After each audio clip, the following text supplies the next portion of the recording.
있는데요. 계속적으로 모멘텀에 대해서는 IT주에 대한 이야기들이 나오고 있는 그 구간이네요. 한양증권 임동락 연구원과 함께했습니다. 자, 지점에서는 그렇다면 포트폴리오 전략을 어떻게 세우고 있는지 살펴보도록 하죠.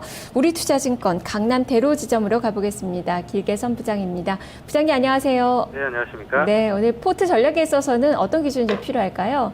아직까지는 증시는 뭐 상승에 대한 어떤 기대감보다는 좀 박스권에서 답보 장세가 계속되고 있다고 판단되어지고 있습니다. 따라서 기본적인 투자 전략은 기존과 같이 중소형주에 대한 트레이딩을 강화하자 이렇게 전략을 잡아보고 있습니다. 네, 중소형주에 대한 단기 트레이딩 전략으로 그렇다면 오늘 포트폴리오를 구성을 하셨을 텐데, 자, 그렇다면 그 전에 이렇게 주제를 잡으신 그 근거를 좀 설명을 해주시죠. 다들 아시겠지만은 미국의 양적 완화 3탄에 대한 효과는 증시에서도 일부 퇴색하는 연속 선상에서 놓여 있는 것이 분명한 것 같습니다. 또한 미국의 실업률 개선이 좀 돼가지고 2000선에 대한 회복 시도는 지속되겠지만 전체적으로 아직은 박스권에 머물러 있다고 좀 보고 있는 것 같고요. 또한 지금 이제 한국은행에서 추가적인 금리 인하 여부를 또 이번 달에도 또 가늠해 볼 텐데 경기 부양에 대한 노력은 좀 긍정적이기 때문에 적어도 크게 하락하지도 또는 크게 상승하지도 않는 박스권에 갇혀져 있는 여러 가지 악재와 호재가 혼조된 상황이다 보고 있고요. 하지만 전체적으로는 대형주에 대한 기대감은 낮춰야 될 것이 3분기 어닝 시즌에 대한 기대감은 약화되는 것이 아닌가. 즉 삼성전자의 케이스만 봐도 그렇게 보고 있습니다. 네, 어닝시즌에 대한 전반적인 기대감은 약해도 그래도 종목별로는 차별화가 좀 진행이 될 텐데 어떤 섹터가 그래도 3분기에 어닝 모멘텀을 좀 가장 많이 받을 것으로 보세요? 전체적으로는 어느 업종이 뭐 좋을 것이다 또는 어느 대형 섹터가 좋을 것이다, 뭐 중소형 섹터가 좋을 것이다 이렇게 좀 보기는 어려운 것 같습니다. 그것은 해당 업종 내에서도 제한적인 경쟁력이 상당히 뛰어난 기업들, 즉 불황 시기에도 뛰어난 매출과 어닝 모멘텀이 있는 기업들은 별도로 대두될 그 탑픽 종목들이 따로 있다고 저는 보고 있기 때문에 지금은 제한적 박스권 내에서 종목 헌팅을 주력으로 트렌드를 하는 것을 쫓아가는 그런 트레이딩 매매가 상당히 좀 중요한 포인트라고 보고 있기 때문에 업종 내에서 어느 종목이 탑픽이고 또 그 탑픽 종목 중에서도 어떠한 종목들을 집중 공략해야 가는가가 결국은 수익률에 큰 차이를 낼 것으로 포트폴리오 구성 전략을 보고 있습니다. 네, 그렇다면 개별적인 모멘텀을 가진 그 종목군들을 봐야 될 것 같은데 포트폴리오에 어떤 종목으로 구성을 하셨습니까? 전체적으로 좀 포트폴리오 좀 분산을 좀 시켜놨는데요. 거래소 업종 내 특이한 어떤 화학이나 IT, 자동차 이렇게 섹터를 나누기보다는 거래소 업종 내에서 약간의 그 중소형의 어떤 그 강한 상승 모멘텀을 가지고 있는 우상향 패턴 종목으로 한국항공우주와 한국가스공사를 매력적으로 한 20% 정도로 한번 좁아봤고요.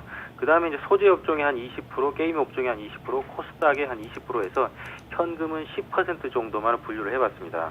네.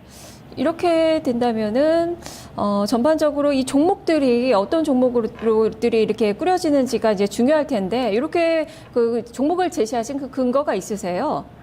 전체적으로 아까도 얘기 드렸지만은 3분기 어닝 시즌 기대감이 대형주 쪽에 상당히 약화될 것으로 보기 때문에 어떤 섹터 정도도 중요하지만 해당 종목에 대한 접근이 굉장히 중요하고 봐서 이제 거래소 쪽에서는 이제 뭐 삼성전자나 LG전자, LG 디스플레이 이런 IT나 대형주보다는 개별성으로 접근할 수 있는 종목으로 아까 이제 한국항공우주와 가스공사를 제시해 드렸고요. 이제 소재 업종을 제가 얘기 드린 이유는 아마도 이제 양적 완화 3탄에 대한 효과 그리고 유럽의 무제한 채권 매입 이런 효과들이 때문에 결국은 소재 섹터, 커머디티 섹터의 안전자산인 금 가격의 기존의 상승 추세를 유지할 것으로 보여서 고려가 아니라 풍산을 좀 얘기 드리고 싶고요. 최근에 게임 업종 상승세 상당히 좋은 것 같습니다.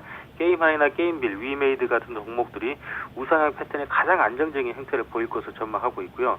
그다음에 결국은 개인들이 가장 선호하고 있는 코스닥의 중소형주 쪽을 공략해보면 성광밴드라든지 로만선, 우리 조명주조 이런 쪽을 집중 공략하는 게 바람직하지 않나 이렇게 평가를 하고 있습니다.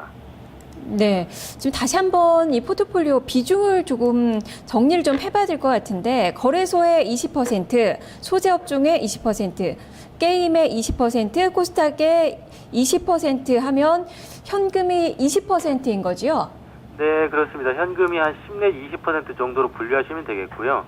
현금을 기존에 제가 한 30% 정도로 꾸준히 좀 얘기 드려오다가 지금 10 내지 10% 이상 20%까지 얘기를 드린 것은 박스권은 지금 분명하고 박스권의 답보 장세가 계속 될 것은 분명하지만 아직은 업사이드 포텐셜이 남아있다고 보이겠습니다. 그것은 미국이나 한국이나 정책적인 배려를 보면 분명히 우상향 터닝시키기 위한 정책적 배려를 분명히 하고 있다는 것. 즉 이번에 실업률 개선을 통해서 본 미국의 지표도 그렇고요. 한국의 지난달에 금리 인하가 안 됐던 것들을 감안해 보면 분명히 하반기 4, 4분기에는 이러한 정책적 배려를 통해서 시장을 들어올릴 가능성이 좀 있다고 보기 때문에 현금 비중을 좀 줄여봤습니다. 예, 알겠습니다. 말씀 잘 들었습니다. 고맙습니다. 네, 길게 선부장과 함께 살펴봤습니다. 여전히 게임주에 대한 이야기는 꾸준하게 나오고 있고요. 코스닥 시장 위주의 포트폴리오 전략도 계속적으로 세워지고 있는 그 구간이네요. 길게 선부장과 포트폴리오 전략 살펴봤습니다.